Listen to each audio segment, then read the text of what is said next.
तो बच्चों, कल के लेक्चर में हमने देखा था कि कौन कौन से वो फैक्टर्स हैं जो कि गैस की सॉलिबिलिटी को इफ़ेक्ट करते हैं। तो हमने देखा था बच्चों कि अगर partial pressure of the gas को बढ़ा दिया जाए तो सॉलिबिलिटी भी गैस की बढ़ जाती है उस सॉल्वेंट के अंदर।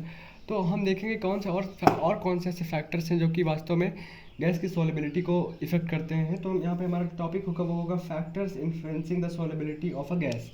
तो आज टॉपिक है बच्चों factors influencing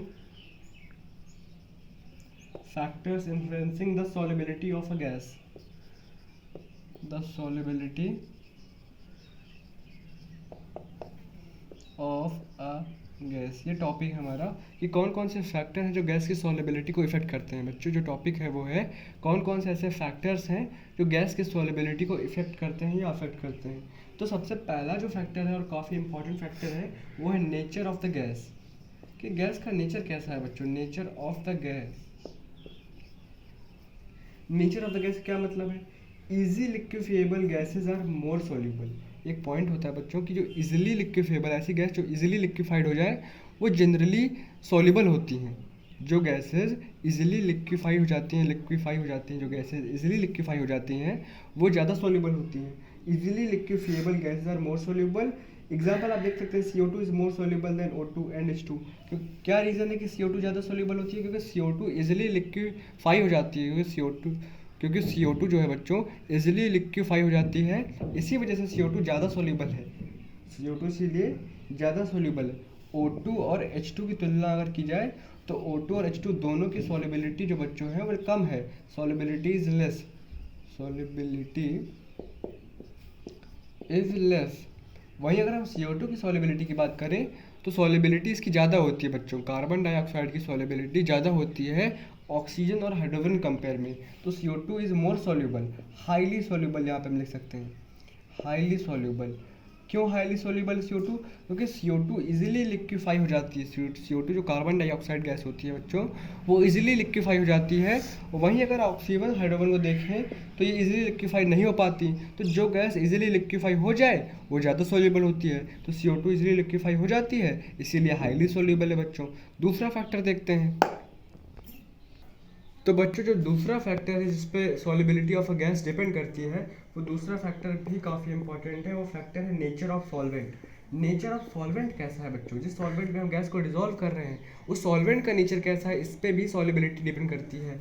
nature of solvent, तो क्या बात है कि gases capable of forming ions in aqueous solution, gases capable of forming ions in aqueous solution are more soluble in water than in other solvents।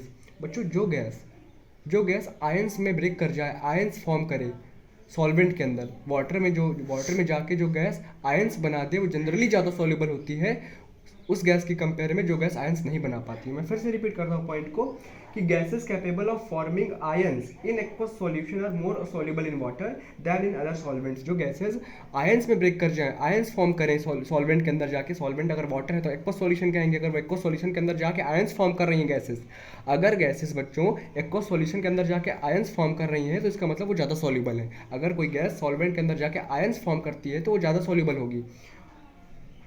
जैसे example आप देख सकते हैं HCl और NH3, इस एग्जांपल है बच्चों, क्योंकि HCl जाके आयंस फॉर्म करते हैं। अगर HCl गैस की बात करें तो वैसे आप लोग सुनते हैं HCl गैस तो ये होता है हाइड्रोजन क्लोराइड गैस। तो हाइड्रोजन क्लोराइड गैस जब वाटर में जाती है तो ये आयंस फॉर्म करती है H+ और Cl-, चूँकि आयंस में ब्रेक कर जा रही है, आयंस फॉर्म कर रही है, आप जो भी कहना चाहें, तो इसीलिए ये ज़्यादा सॉल्यूबल है। तो वही बात है कि नेचर ऑफ सॉल्वेंट पे भी डिपेंड करती है। अगर सॉल्वेंट के अंदर गैस जाके हमारी आयंस फॉर्म करती है तो उसकी सॉल्युबिलिटी भी ज़्यादा होगी। एग्जांपल HCl और NH3। अगला जो फैक्टर है, थर्ड जो फैक्टर है आपका, वो फैक्टर है टेम्परेचर। टेम्परेचर पे भी गैस की सॉल्युबिलिटी डिपेंड करती है। अगर प्रेशर को कांस्टेंट कर दिया जाए बच्चों, प्रेशर अगर कांस्टेंट हो,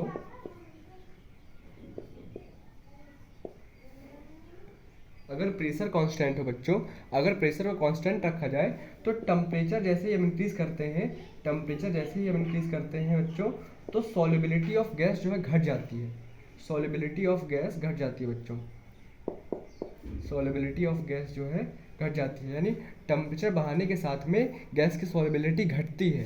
टेम्परेचर बढ़ाने के साथ में गैस की सॉल्युबिलिटी घटती है, फिर क्या मतलब है कि temperature and solubility of gas are inversely related. तो यहाँ पे लिख सकते हैं 1 सॉल्युबिलिटी ऑफ गैस।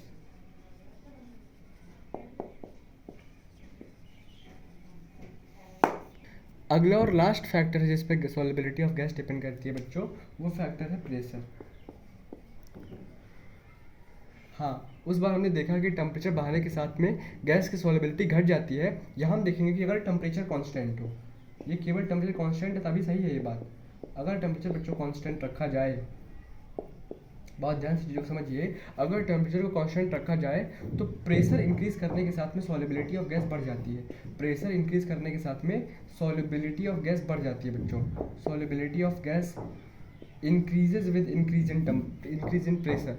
तो प्रेशर को इंक्रीज करने से सॉल्युबिलिटी ऑफ गैस बढ़ जाती है। इसी को इस्टेब्लिश करने के लिए, इसी रिलेशन को इस्टेब्लिश करने के लिए और वेरीफाइड करने के लिए एक साइंटिस्ट थे जिनका नाम था हेनरी। उन्होंने हेनरी लॉ दिया, इसको हेनरीज लॉ भी कहते हैं बच्चों। तो हेनरीज लॉ यही कहता है कि अगर हम गैस का पार्शियल प्रेशर बढ़ा दें सॉल्वेंट के अंदर, तो उसी सॉल्वेंट के अंदर उसकी सॉल्युबिलिटी बढ़ जाएगी। अगर किसी गैस का हम पार्शियल प्रेशर बढ़ा दें सॉल्वेंट के अंदर, तो सॉल्वेंट के अंदर उसकी सॉल्युबिलिटी भी बढ़ जाएगी बच्चों।